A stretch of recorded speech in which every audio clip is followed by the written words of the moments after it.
Welcome to Nebraska Preps Postgame with your hosts, Mike Sautter and Jacob Padilla.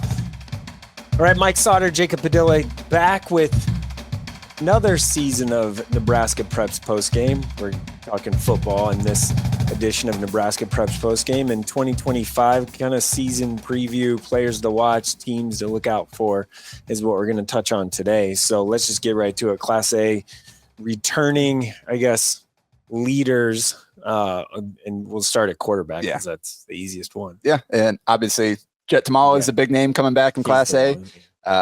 3,600 yards, almost 70% completion, 47 touchdowns, only 3 interceptions, 305 yards a game. Obviously committed to Alabama, on pace to break records. Right.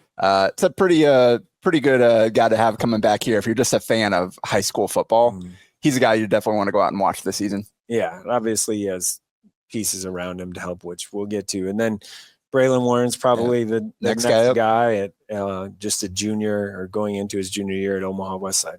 2,100 yards, 67% completion, 30 touchdowns as a sophomore. Pretty good for the Warriors is stepping in there as a first-time starter. He's already got offers from all over the place, a lot of interest going on. So, yeah, we got Jet Tamala, senior, big name, but Braylon Warren is definitely the next guy up coming up in that trajectory of these high-level quarterbacks we've had come through the last few years. And a couple other names, I guess BJ Newsome at Central is one.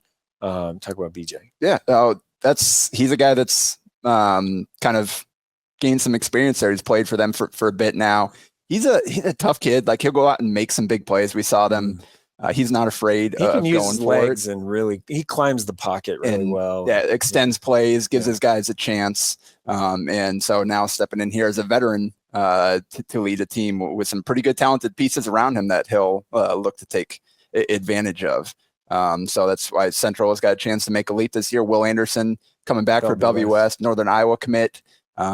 Kind of a dual threat guy there, can use his legs. You got to keep him healthy. That was part of it last year. He got banged up a little bit. The offensive line will be better. They go into their practice. They look good. This is the best line they've had in like a handful of years, probably 4 years, 5 years. They've got a young guy that's really starting to get attention as well, right? Yeah. Florida State just came in with an offer. He's more defensive line, but they're not going to try and play him both ways. So, but their line play, they look, just looking at them, they look pretty good. So Will should have a good year and has some, he's in his third year now and second year as a starter and kind of full control of the offense and knows what he's doing.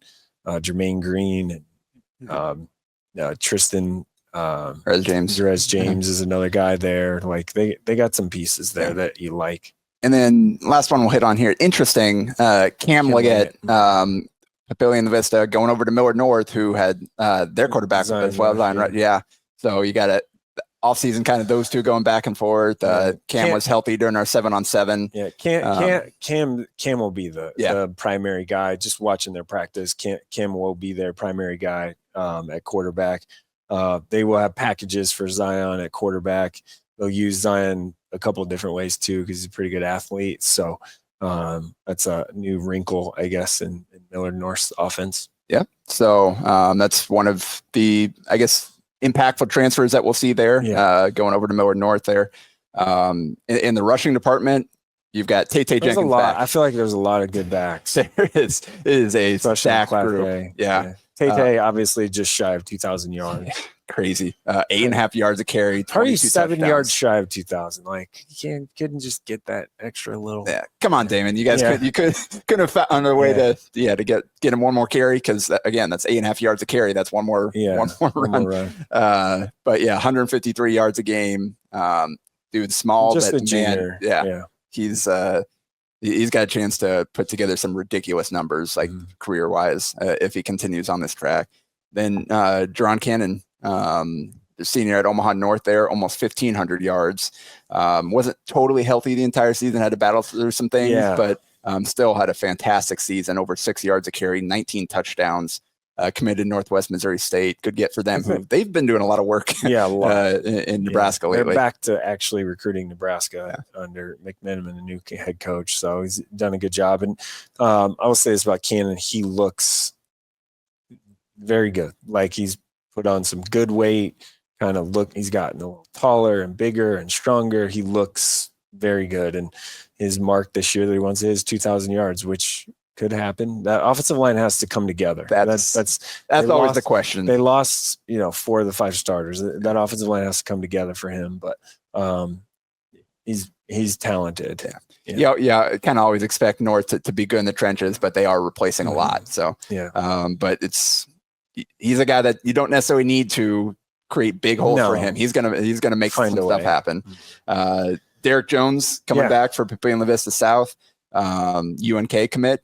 He's also doing a lot of. I'm not sure, just on Papio South while we're talking about it, but I think they're a pretty sneaky good team this year. I think they got a chance to really make some noise, to be honest. I like what they did our 7-on-7 event. They were running really well there. Yeah, they did a really nice job. Jones is explosive and can really, if he's in space, if he catches a seam, he might just be gone. So over 1,100 yards, 13 touchdowns last year. Can catch it a little bit too. He's the guy coming back there. They've been working through some quarterback competition things. Figure that out. But they've got some options there. Defense should be better too. Yeah. So again, that's like you said, a team that's got a chance to kind of make a jump this year. And he's kind of the figurehead of that leading. They're that little, if there's a dark horse that no one's really talking about, I think it's them. Yeah. Well, definitely not a dark horse. Millard South. Yeah. You've got the 2 backs, 5th and 7th returning rushers in Class A, and Nelson Wheeler transferred in from Grand Island. Absolute speedster, over 1,000 yards last year out there, 7 touchdowns, almost 7 yards a carry.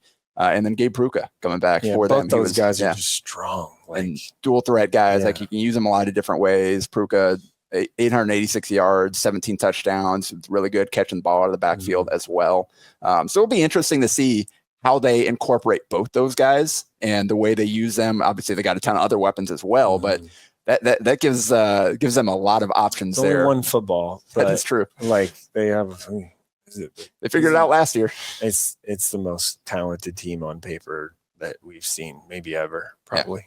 Yeah. I feel pretty good about that. And then another, we talked about Newsom coming back for Central, Kylan Haney, junior back just there. The junior, he looked over 1,000 yards, good.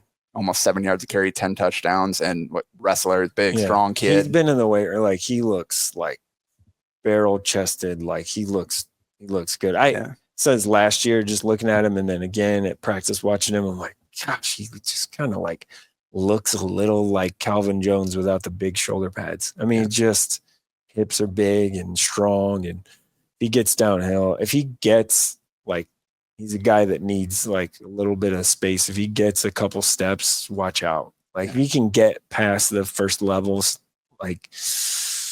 it's going to be hard to tackle him, I think. And final name I'll mention here, we already mentioned him, Tristan Resjanes for Bellevue West. Quarterback by position, but he'll be there running. You get your best athletes on the field. That's where he kind of merged last year. It's he's a backup quarterback, but we can use him in the backfield with Will Anderson, and he can be a weapon for us and emerge almost 850 yards, 7 yards a carry, 11 touchdowns last year as he kind of came along, and still got to play some backup quarterback reps. So they're still working him there, but for now he's really able to help the team in that backfield. He's their lead back.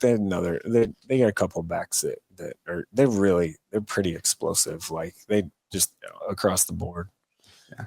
Okay. Class B. Yeah.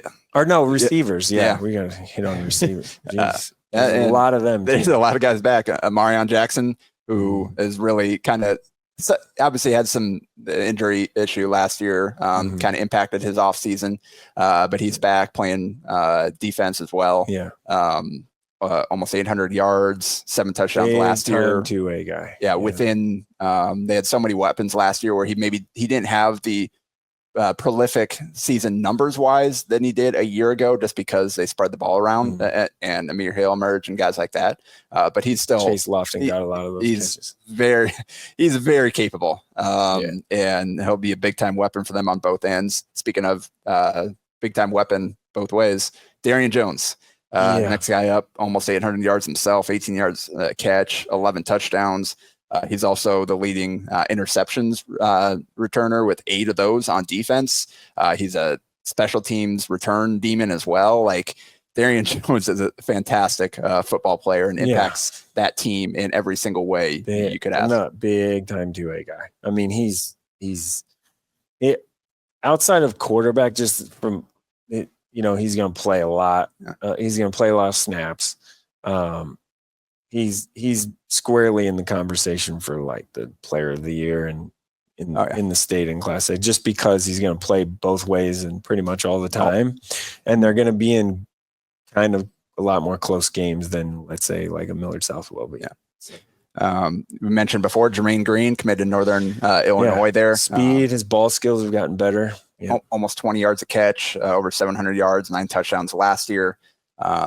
Mentioned Pippe in the Nebraska South. Elon Washington had a good season last year, over 600 yards. And then got a couple guys that are probably going to break out, have a chance to emerge this year just based on guys graduating. Isaac Jensen, zero commit. High-level tight end there with Lofton gone. Now he kind of steps in as one of their lead targets there. Almost 600 yards last year, 9 touchdowns. Again, playing in that mix of all those pass catchers. You have to think that they'll target him a little bit more this season. And then Eli Johnson, same thing for Westside, just great athlete, big, strong kid. Obviously, with Keenan Cotton gone, Westside has handfuls. So you have Eli Johnson, Mo Purified, and then Bryson Williams play a little bit too. And Andrew Taggy's another name to watch at the receiver position for Westside. Yeah, but Eli Johnson, Northwest Missouri State commit there. 10 touchdowns last year, 500 yards, 15 yards a game. If healthy, he'll be really good. And then defensively, we got Max Clark coming back, who was our defensive player of the year, Class A last year. Committed to South Dakota. 142 tackles last year. Total tackles. 31 for loss, 8 sacks. As this is an all-around linebacker. He's not an edge rusher. Just focus on getting quarterback. Dude does everything for them. Committed to South Dakota, and his vision is what really helps him. He gets through the wash pretty well. Couple other returners with over 100 tackles last year. Aaron Kalala at Westview, 102, 26 tackles for loss, 9 sacks.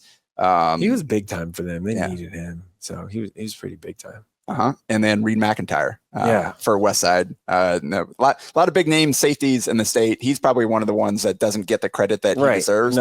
Really good football player there. Northwest Missouri State led the team in tackles at Westside last year. They kind of run things like that safety that's the guy, right? Like that's the guy to make those tackles. He's a sure tackler. And Tegan Urbon back from Millard South. It's a name to mention because if he's healthy, watch out, man. He was on a torrid pace last year, missed some games, thought he'd be done for the season, somehow came back. Like he's going to be a big piece for them again. Over 10 tackles a game, 17.5 for loss, 2 sacks, and just 8 games played. He's really good. Like he really is. Sees the ball, flies around, hard hitter, heavy hitter. He could have a huge year. Couple other impactful defenders. Logan Holtmeyer returning sacks, 12 for Papillion Vista, Wayne State commit. And then Elijah Goots at Lincoln East, 11 sacks last season. So 2 big guys up there wreaking havoc. And then I mentioned Darian Jones. Quincy Montoya, junior for Lincoln Northeast, 5 interceptions last year. And then Quentin Warren for Westside had 4, as did Tyrell Chapman, the Lincoln North Star commit, or Iowa State commit from Lincoln North Star, who basically plays every position for them. He's the quarterback, rusher, defense. Like he does a little bit of everything. He's just a phenomenal athlete. If they can have a good year, he's in that player of the year conversation, just because again, he'll play a lot of snaps. He, all of that. And Quentin Warren, there were times last year where he outplayed Christian Jones, and Christian Jones was a 4-star. So so again, Northwest Missouri State commit. They're hammering Nebraska right now, and it's served them well in the past. It's good to see. So all right, those are some of the players to watch this season.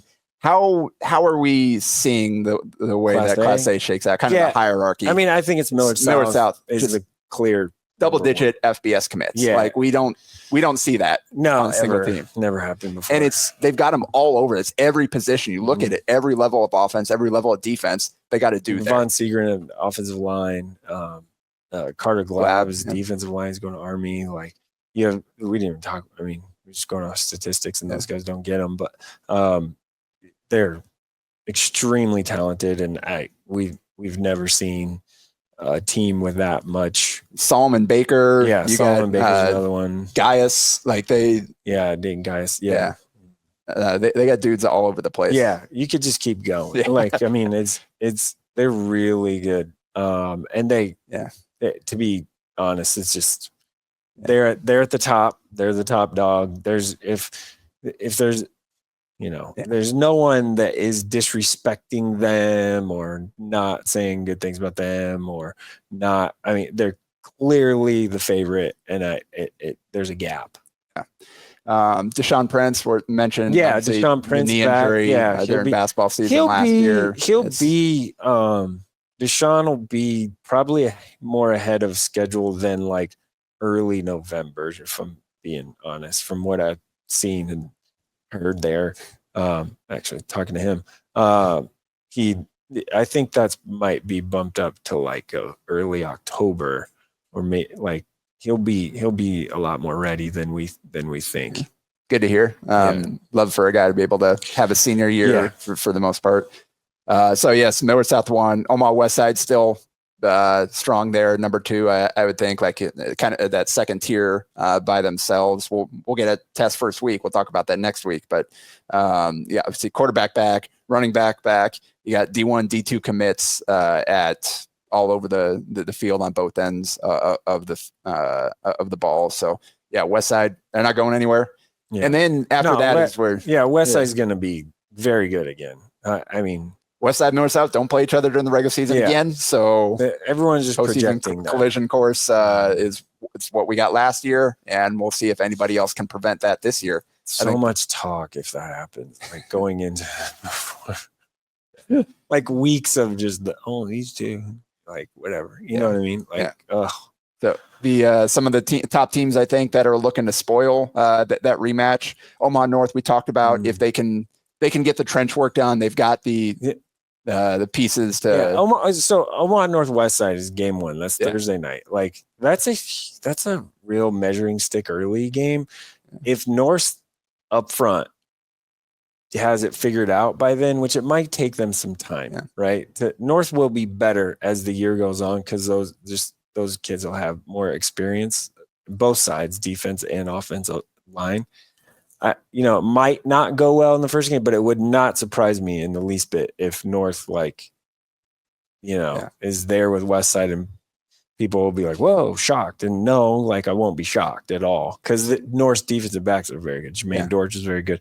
They have a lot of good athletes there. Yeah, and we talked about Jones as a game breaker. Right. Cannon's a guy that you can lean on to carry your offense. And then Cannon coming over quarterback, he's solid. Like he's super solid. Prep transfer there. Yeah, he's super solid. Another program that went through another quarterback battle throughout the offseason, and we saw him at the 7-on-7. Yeah, quiet demeanor. Yeah. Like he's solid. So that one, I think, it wouldn't shock me if Omaha North is right there at the end of that game. Yeah. We talked about Central, what they've got coming back. You've got quarterback, running Central's back. Depth. You've got Central's depth up front is going to be a thing. They're going to have to play some guys 2 ways. They have some size. They always have size up front. It's just their depth. Those 2 safeties though. Yeah, it's pretty tough. Yeah, Caprice Keith coming over from Bellevue West, and then Torrey Pittman just committed to Nebraska. Obviously, 5-star rated recruit there. Well, that's not even like those guys in the back Grigsby end. had a nice year too. Yeah. And obviously we know Grigsby that like he was a freshman, right? So like you have guys in that great athlete, and you have guys in that mix, and Elkhorn South Bell West, Omaha Central Bell West is game 1. Like that could be like really good. Again, we got some good measuring sticks early in the season that we talked about. The first week is nuts. Yeah. Elkhorn South is another team I think you always expect them to be good in the trenches. They have been for several years now. They are monsters. And they are huge up front. Which is good for them because they've got a real weapon in Jay and Sutko coming back after missing part of the season last year. They still haven't decided on like 1, 2, 3 quarterbacks. Yeah. So they're still kind of maybe by now, but when I was there, their practice last week, they were still working all 3 and getting all 3 reps, the same reps. Like they're still making that decision. So breaking in a new quarterback, it helps to have a really good offensive line up front, and they do. And a running back who can tote the load, or can go out and catch passes. They used him as a weapon last year because they had Shanahan as kind of handing off. Succo is the Nebraska high school version of Debo Samuel. He's just wherever you want to put him. Yeah. Play linebacker too. Yeah. So that's probably, I think, the next tier. And then we're looking for some other teams that are trying to break into there. You mentioned Bellevue West, obviously quarterback, wide receiver, running back. West, Millard North is in that group. We'll see what Prep has. Yeah. I haven't been there yet. They're always, big and going to run the ball. So Southeast maybe is in that conversation. North Stars maybe in that conversation because they just have a dynamic guy, right? That they'll have the ball in his hands all the time. Kearney is generally, decent and good. So they're super well coached, obviously, as we know. Got a lot to replace, but again, it's a program that's been good. Yeah, that's a program thing where it's like, hey, we're moving, we're not messing with that. So yeah. All right, that's Class A. Jump down. Let's go to Class B fast. We've got some really good quarterbacks coming back here in Class B with Michael Knudsen, Northwest Missouri State commit, over 3,000 yards, 29 touchdowns last year. Unfortunately, Treston Haas for Seward, torn ACL, is going to miss the season because they would have been really good. He was really good last year. He and Jack Vanalik, those guys together, were so much fun to watch. But Haas committed at South Dakota State. We saw him competing at our 7-on-7 tournament with the torn ACL. So that was interesting. He didn't find the news until after that, but that's kind of shows where he's at. Like, hey, I'm just going to go out here and play anyway. Ethan Beachy at Elkhorn North, over 2,000 yards, dual threat, big time rushing threat as well. 25 touchdowns last year. And then Gretna East, they've got some good pieces coming back. Yeah. Chase Grow coming back, leading the way there, 1,800 yards, 21 touchdowns last year. So I think Class B, we got some fun quarterbacks, some good passing attacks coming back there because, you look at the receivers as well. Bryce Lakers for Gretna, Knudsen's top target, almost 1,300 yards last year, 21 yards a catch, 14 touchdowns. Yeah. And then you further down the list, you've got Drew Bolts, the senior as well, 650 yards. 16 a catch, 10 touchdowns. They've got some big time weapons to throw to. I want to go back to quarterback a minute. Yeah, Connor Mogensen is gonna have a year for Scott, and that's the question stepping in because obviously Dylan Van Dyke was he's gonna have a nice year. His receivers are very good. Well, and they got 8 of them. You get some reps last year too with some of the leads that they had, and He's a big, strong dude. And he looked the part. He can run, and he's a guy that is we're not. No one's talking about preseason him individually. Just haven't seen enough, but he's gotten a lot better from June, our 7-on-7 tournament, to yesterday when I went to their practice. So go ahead. That's what you need for. No, that's good. First time starter. Mentioned Beachy back. His top target, Alex Uckman, just over 1,000 yards, 23 yards a catch, 13 touchdowns, committed to South Dakota State. We have him. We'll talk about it. Yeah, it's just That's as we get through this, we're like, okay, we're starting to see where these teams are emerging. But Vanalik, Stewart mentioned almost 1,000 yards, 14 touchdowns. Obviously, gonna be missing his quarterback, but still a really talented wide out there. Going to North Dakota. Seth Craigle back for Gretna East, 740 yards, 21 a catch, 21 to catch, 8 touchdowns there. So we got some big time threats in here. So I think the Class B passing attacks are going to be fun to watch this season. So Bennington obviously lost a lot, but they love their guys. There's more speed there at that position. Jake Russell and Braden Kloster are 2 guys that should have a nice year for Bennington there too. They lost a lot of production. That's what but every year they find new guys, right? That's just kind of how they've kept this stream going here. Every year it's new guys stepping in. But rushing, the Tristan Campbell, top returning rusher from McCook, almost 1,400 yards, 6.5 a carry, pound the ball, 15 touchdowns last year. But quarterback, you didn't even talk about your guy Nate Kelly. Yeah, we're getting there. You mentioned Bennington. The one guy they don't have to replace is Will Goots there, junior, coming back. Bennington had a really nice year stepping in there, 1,300 yards on the ground, 11 touchdowns last year. He's a really nice player. So you would expect his trajectory to continue upward there within that system. And then Nate Kelly, quarterback there, almost 1,300 yards, 10 yards a carry running the option there. Yeah. 23 touchdowns. I don't know where you're going to mention him, quarterback or running back. In addition to what he does, like they don't ask him to pass it very much, but when he does, like he was pretty effective there. Super leadership kid. 100%. Yeah. Just really the guy that you love having on your team, can impact the game in a lot of different ways. And then Nathan Axman, Waverly coming back, 1,100 yards last year, 8 touchdowns. He missed a little bit of time last year, right? But he's actually slimmed down, but gotten stronger. They're just trying, and obviously they don't want to give him like 35 carries a game in the last 4 games of the year, which they had to do last year. So but like that's they've got a good quarterback coming back as well.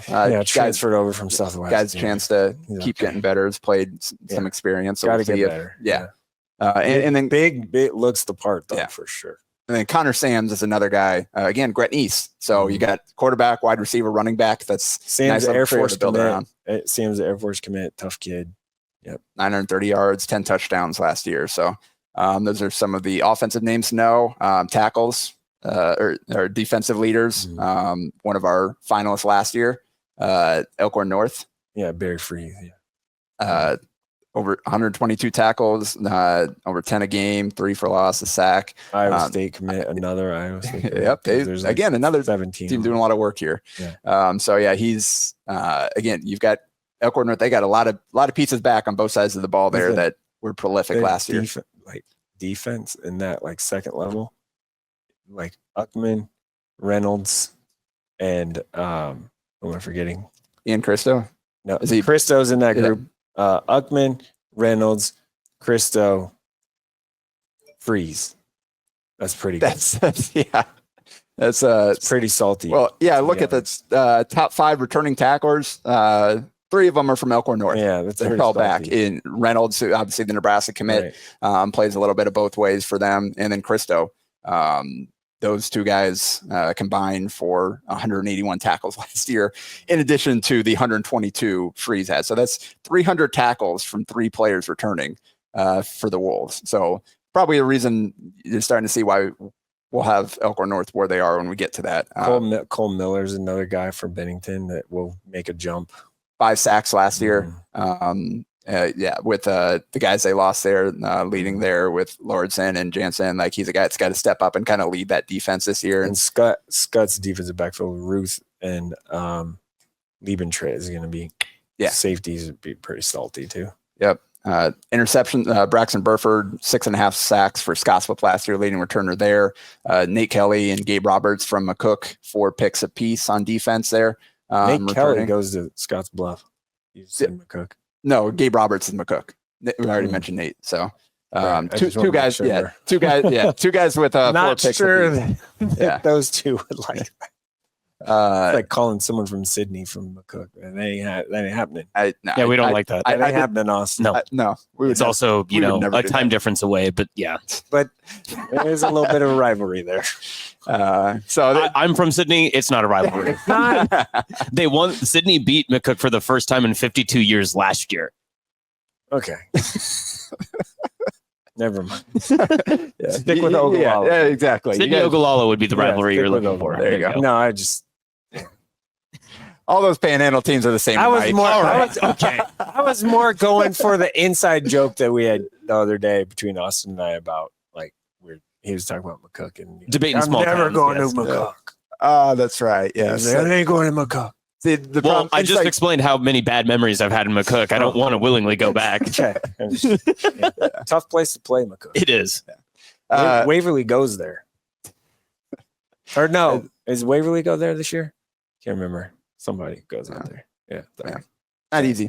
But just wrapping up Class B. Elkhorn North probably the preseason favorite with all they brought back there, considering what Bennington and Scott both lost. But B is a lot more wide open than it's been in the last handful of years. I think there's 6 teams that have a legit shot in Class B. I really do. Bennington, Scott, Waverly, and that. We'll know quick too. Like Bennington, Waverly is week 1. Gotta love the EMC, all these teams that are good and Yeah. play each other so much Like, throughout the season. That's week 1. And then Elkhorn North's schedule at the end is crazy because their district is crazy. Yeah. I mean, like it's real hard. But Scott, Bennington, Elkhorn North, all in the same district, and they're all top, 3, 4. Yeah, that's depending probably on who you ask. preseason. Yeah. Right up there, probably. Yeah, I mean, Bennington will be good. Like they'll be fine. Like that's a program situation there. Scott, same thing. They're going to be good. Scott's line is like the biggest they've had in a long time, like 250 pounds across the board, and they don't have like 170-pound offensive tackle this year.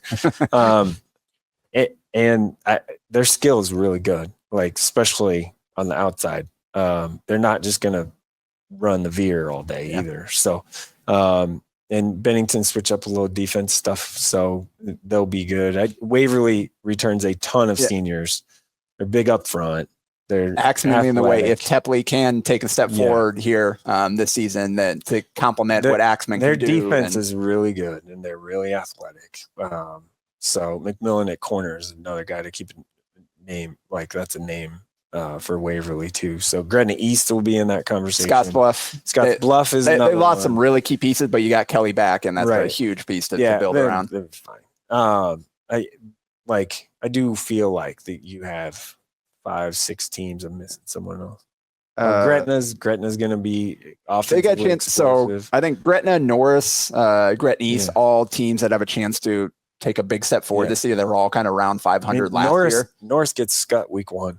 That's a tough way to start. Well, it's just like week 1 is just huge games. Go prove yourself there. But Evan Greenfield stepping in at quarterback this year after being obviously their kicker, also played some receiver last year and then made some big plays there. Obviously one of their best basketball players, is really good all-around athlete. Plays soccer too, right? So just kind of does whatever he wants. So him stepping in there, kind of making the team his own. You got Chris Gardner Jr. as his top receiving option. So they've got some other pieces back. So I think that's a good group of teams that have a chance to take a leap forward based on who they've got coming back. Again, a lot of this relies on how well teams can do in the trenches. That will always be the ultimate differentiating factor in football. But they've got some good skill talent as well there.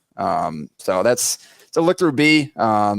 We talked about good quarterbacks coming back in B. C1, same thing. You got Parker Zickman up top there, runner out 2,700 yards last year, 37 touchdowns. Derek Tonjes, Ashton Greenwood, 2,100 yards, 27 touchdowns, 65% completion. He is big kid. Yeah, big strong kid, can really fling it around.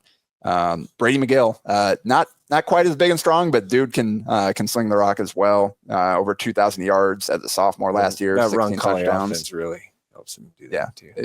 They got a lot of guys that kind of slot in there and put together good seasons in that system. And then Alec Doty, again, another one of those kind of just really good athletes that carry a lot for his team at Sydney, over 2,000 yards, 26 touchdowns. He's also went over 1,000 yards rushing last year, 14 more touchdowns on the ground. So it was kind of a one-man offense there for Sydney coming back. And then Jace Kaminsky at Wahoo. Obviously, we know we'll talk about what makes them special in a moment here, but really good he does his job. They don't ask him to pass a ton, but 1,600 yards, 65% completion, 14 touchdowns, only 2 interceptions last year. Just as a guy that runs the offense, that gets the ball where it needs to go, makes good decisions. That's all you can ask for when you've got as dynamic a running attack as they do with Kip Brigham coming back there for Wahoo. And Lakeview's Rylan Virgits is another one. That's a guy that, he was the backup last year. Can really use his legs.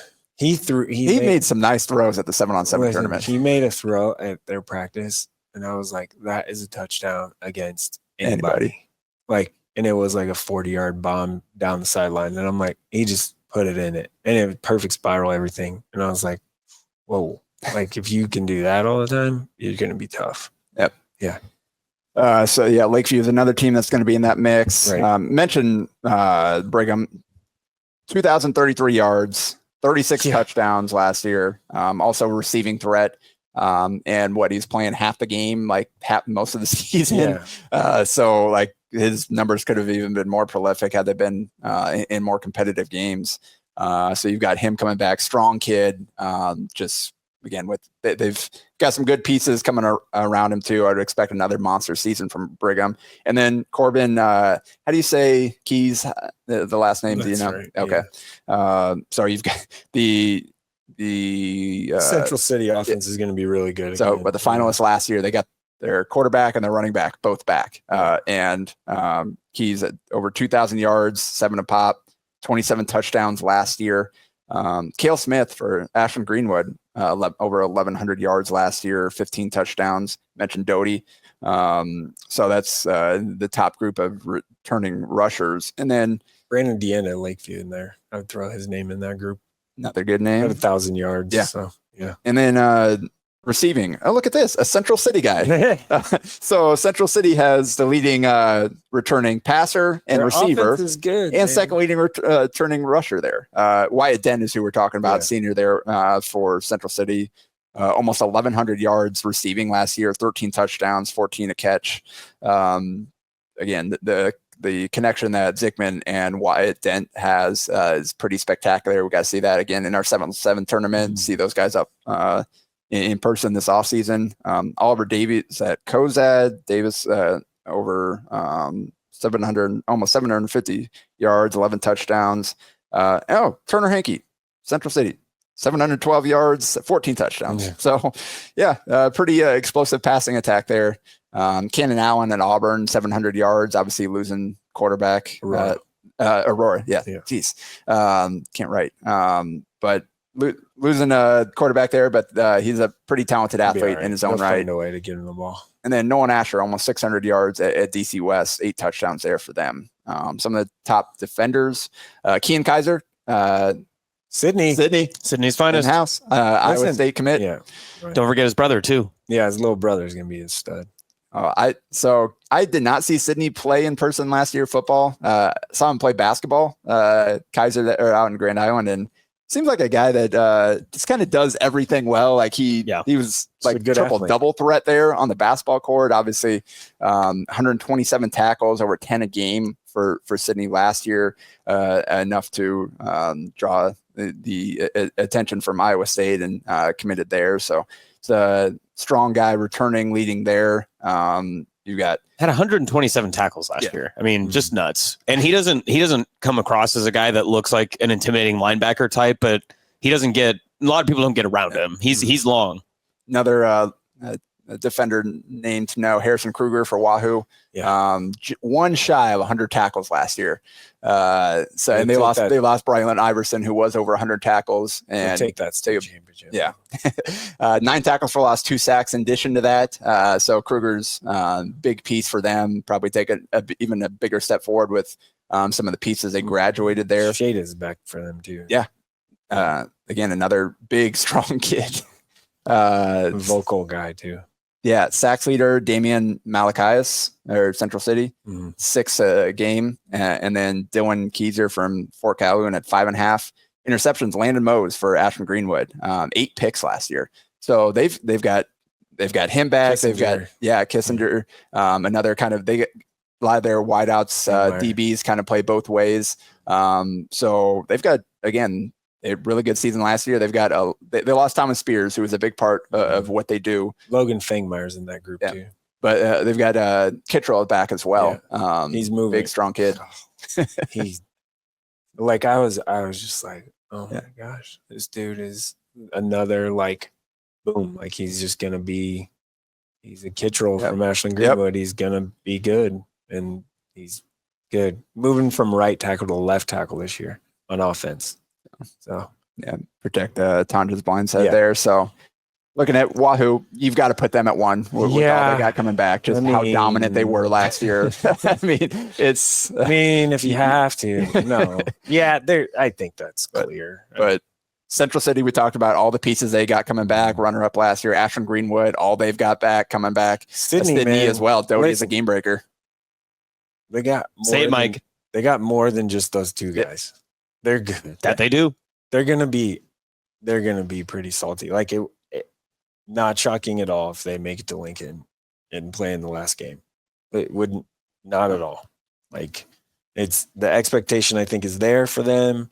I think they're gonna be pretty good. Like, and it's not one of those like, oh, they're just Western Nebraska team. No, like, I think they're good. Like, I really do. Well, and again, they are in C1, so they don't have to play Scottsbluff, Right? And they don't have to play McCook. That helps their schedule out. Their toughest game is their opening game at Cozad. Yeah, their schedule really. Another great week 1 game. Their schedule really. I would say it's the best game of the week, but others would argue. The stands will be full in Cozad, Mike. Where else will the stands be full Thursday night? Westside, Omaha North, Millard West, Millard North will be pretty big too. Too many roundabouts in that area. They wouldn't get out there. Yeah, hard to get out that way. All right. No, I see what I do. I think it's Wahoo, Ashland Greenwood. I think Lakeview's in that conversation. Lakeview's another team. Central City. In there, yeah. Central City is going to be good. I think Roncalli, like if they can get their offense, their offense is really dangerous. So they're in a lot of shootout type games. So, and don't sleep on Cozad either. They beat Central City last year too. Another one is, I would say they got to replace Shoemaker, big piece, but and new coach. Another one is DC West. Yeah. And DC West, I think they open with Ashland Greenwood. That's a week 1 game too. And DC West opening their new field, like their stadium, like new turf, all this stuff, like their basically new facility. They're opening with their, like, you want to talk about rivalries. Yeah. That's a rivalry because they're like 12 minutes. Can we spread some of this out? Like, please, make it hard. We're going to need to do an extra long week 1 pod recap. Yeah. Let's move on to C2, kind of wrap up the 11-man. It's returning passing. Jacob Bossheimer at Kearney Catholic, 2,200 yards, 22 touchdowns. Grayson Sack at Grand Island Central Catholic, over 2,000 yards passing, 24 touchdowns, a running threat as well. And then Austin Schuler at Archbishop Bergen, almost 1,900 yards, 18 touchdowns. Something in common with all 3 of those, they like to throw the ball around. In C2, you don't see that a lot. It's kind of not as common. So what is common is a lot of rushing. And Boone Central, Brogan Ben is coming back over 1,600 yards, almost 8 carry, 11 touchdowns. It's the top returning back in that class. They graduated some guys. Kyler Boyles at Superior, 1,200 yards last year, 14 touchdowns. And Brighton Whitmire from Harding Cedar Catholic, over 1,000 yards, 8 a carry, 18 touchdowns last year. Some of the top receiving threats: Daniel Martins at Gordon Rushville, 830 yards, 8 touchdowns. Tavion Johnson at Raymond Central, 27.1 yards per reception. Committed to UNK. Yeah. 812 yards, 10 touchdowns. But again, 27 yards a catch. Like they just, he's down there somewhere. Let it go. And then Cale Sheets, Archbishop Bergen there, almost 800 yards, 22 a pop, 9 touchdowns last year. Keaton Wemhoff for Kearney Catholic, just absolute tackles machine, 164 last year, almost 14 a game, is back. Jack Van Slyke. Obviously, we know Bishop Newman lost Connor Booth, who is the heart and soul of that team. But Van Slyke coming back, 155 tackles, almost over 12 a game, 3.5 for loss, is a guy coming back to lead them. And then Jake Geiser at Kearney Catholic, 124 tackles, 10 a game, 7.5 sacks, who is also the leading sacks leader in C2. And Jordan Bailey at Valentine had 7 sacks last year. And then final name I'll mention here is Preston Kuchera. At Malcolm, had 6 interceptions last year to lead all returners. Yeah, I mean, when you talk about teams, I guess. Yep. It's Norfolk Catholic is the 13-0 last year. You just they're number 1. They've won 3 in a row. Like they assume they're going to be good. They got a bigger senior class this year. Senior class is big. Junior class not so big. They only have 6 juniors.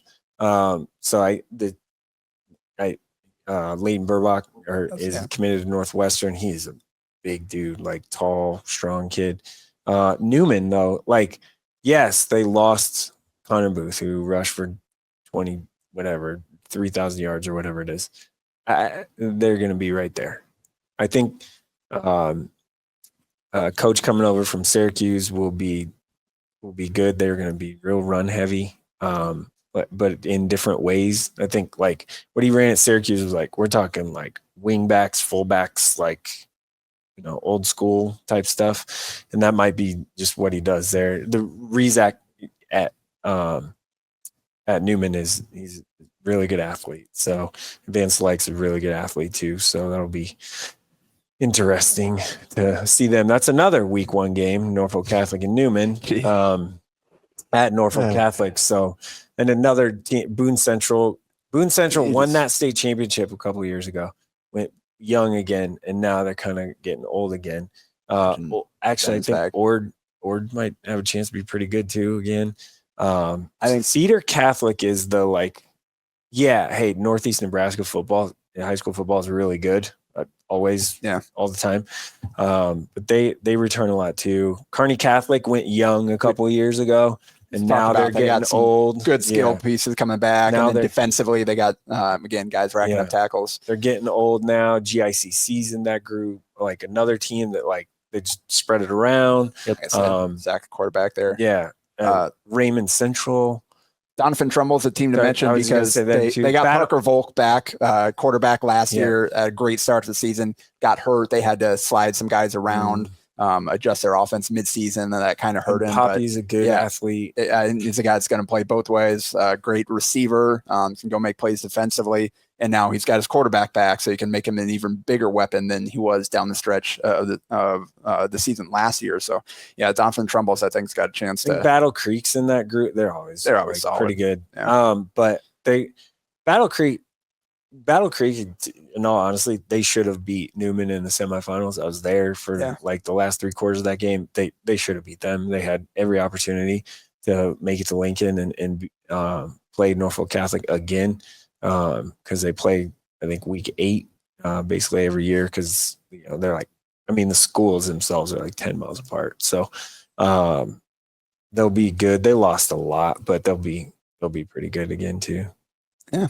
All right. So that's our 11-man preview. You got any? I know you've want to plug your Camp Confidential tour. Yeah. I know you've stopped at all over the place, every different levels of class, and I haven't quite been to a D1 school yet, but Sandy Creek will be very much so in the conversation. Yes, right again. So they did lose a ton, but they will be very, very much so right squarely back in that mix.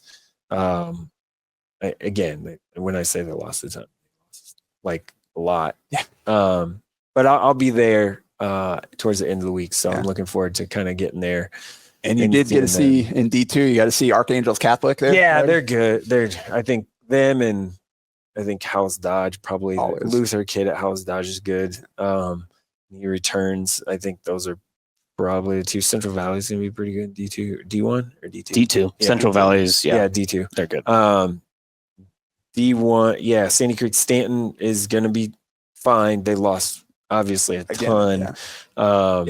Stay on Sandy Creek last year, like that was all season long, and like they basically our award show were all dudes from those guys. 2 schools. And I think Shelby Rising City is going to be good in D2, D1, D1, 9-3 last year, D1, and then Johnson Brock has who first. I forgot. They have Sandy Creek. First game. So we will know if Sandy Creek is the number 1 team projected by preseason by their first 2 weeks because they play Johnson Brock, and I believe it's Shelby Rising City. Right. So we will know if they are back. If they reload or if they're rebuilding. Shelby's gonna be good. Ike Meyer kid at running back's good. There's Verbka's another one. Coy is a good linebacker.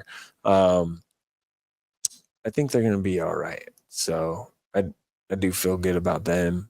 Amen too. Like I said, I think it's those kind Archangel Towels. Yeah. I like Central Valley. And the Archangels. I'm pretty sure. No, Stanton plays Central Valley at Stanton this year. I think that's week 2. So that's a crossover D1, D2 game. Yep. Coach Bartos, does a good job there. Really good job there. So those are kind of the top teams ish, if you will. I'd be like remiss to say, I mean, the fact that a Sandy Creek and a Stanton can kind of be good again after all they lost. I mean, they lost a ton is a big compliment to what they've built once in programs, once in a decade type of like for those kind of for those kind of teams. I think that's pretty nuts. And Archangel's Gavin Geilenkirchen is a really good athlete. He's going to be solid. He's just a junior. So yeah, their quarterback there at Archangels is good too. Obviously, Coach Kessler's done a fantastic job of building a program there. I think they had like 19 kids out or something in practice. So, yeah, it was hot. That day was hot, man. They practiced like 1 in the afternoon. It was hot. Yeah, that's. I mean, obviously you have your like BDSs in that group too, which are always good. That's another program situation. So, yeah, it'll be fun. Yeah. So Mike will be continuing his Camp Confidential. Check that out. The whole NEBPreps team has done a great job with getting interviews and highlights and all kinds of stuff. So again, stay tuned to our feed, seeing all that. Mike's gonna put some stuff up on our website, just kind of recapping what he's seen. So I'm working through it. It's gonna be like 5,000 words. So how many practices is on your schedule? Well, again, 20. Yeah. So in 2 weeks, 20 in 15 calendar days. Yeah. So he is out there grinding. So check out all that content. We're talking about the smaller classes here. Want to plug what producer Austin here is working on. Producer here. You Austin, take the mic. Yeah, sure. So we do have the small town ball show. So classes C1 and smaller, trying to focus on some of those programs, not just football, but we'll also cover some volleyball, maybe to try to hit some cross country when we get the chance to, but focusing on some of the smaller schools and other areas because, Sydney Cozad's the biggest game of the year in week 1. So someone has to do that spotlight. Right, Mike? Yeah, that's fine. It's a big game. Like, it's good. Like, it's be a good game. I'm not discrediting it whatsoever. There are going to be a lot of great players in the 8-man games too. And like you mentioned with Sandy Creek and Stanton, they're great. Central Valley, I think, is probably the number 1 team in 8-man, but 6-man too. Stewart, you've got Kate Rom coming back. You've got plenty of great players that are just on that level. So trying to see if we can expand the coverage map a little bit more and get a little bit more love from out that way. Too, so we didn't DCS. Well, they lost. One of their better athletes moved. So that's tough. But Ethan Lotta will come back for DCS, and he the best stat that I have for him is he has 26 career interceptions, which is, I mean, catching interceptions, not throwing them. Pretty impressive. He had 10 his freshman season, and he had 7 last year in 9 games. Pretty ridiculous. At some point, do you just avoid throwing anywhere near him? Just like you would anywhere think so. else? You would think so. He's just playing safe, like middle safety. Yep. Kind of. He also rushed for over 2,000 yards in his sophomore year 2 years ago. Yeah. Played 3 less games, but had about 800 less rushing yards last season. But that was mostly just because DCS had to, like you mentioned, they had to change some things up with graduation. I think that they're probably going to be the number 2 team in D1 behind Sandy Creek. But anything is possible, especially kind of with that area too, because Cambridge will also be good. That entire area is going to be really talented in 8-man. So it'll be exciting to see how that kind of takes out. Talk about Lords either. Lords will be all right in D1. Plenty of teams. Yeah. A lot of teams, and we will be covering them throughout the season. We're like normal. Mike's going to be out there. He's going to have his games of the week in various sports. We'll have a big game chain. Yeah, the Hurrdat sports team will be out games, having the big game chain. I'll be floating around, watching games as much as I can. This week we got volleyball coming up coverage too. The battle at the Buell. Yeah, softball. Thursday. Like softball starts. Yeah, like in. 2 days? We're recording this on Tuesday. Softball starts 2 days from now. Yeah. Regular season games start. And then, like I said, Battle of the Buell, the 3 Millard schools playing each other and kind of triangular out there. Scrimmage. At Jamboree, whatever it is, outside in the football stadium. So kind of taking their cue from Nebraska down at Memorial Stadium, trying to just make it a really fun event. So check out. Stay tuned for coverage from that. Head out there if you want to see some early season high school volleyball, and we will talk about all this stuff throughout the season. Yeah. Again, stay tuned to all our feeds. We're ready to kind of just elevate, bring even more coverage of high school sports, unlike nobody else can do it. All right, that will do it for Nebraska Preps Postgame.